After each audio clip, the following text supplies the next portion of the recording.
विचारताय? वरल्याळीच्या ती पवळायला पवळा आमच्या गावातली त्या पवळाची धाकटी पोरगी चित्रा नाव चित्रा पण वागणं बी चित्रावानी. आणि तुम्हाला सांगतो ती चित्राचं जाऊ दे व.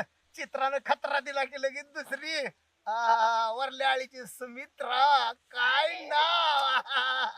अहो नुसता म्हणलं की सुगंध सुटला पाहिजे अशी पोरगी सुमित्रा. आणि वरच्या आळीला पुन्हा तिकडे पलीकडल्या बाजूला गेलं ना आवाज मन मोहित अख्ख्या गावाचं करला अशी मोहिनी. आणि मोहिनीकडे बघता बघता पटावली कामिनी. तरीच म्हणलं बाबा वरल्या खाल्ल्या आळीव का जात्यात सारखं. अहो का जात्यात मध्ये भाऊकड निघाला म्हणतून मोहिनीच्या घरी पोचतो, भाऊकड निघाला म्हणतून दामिनीच्या घरी पोचतो, आणि दामिनीच्या घरी पोचला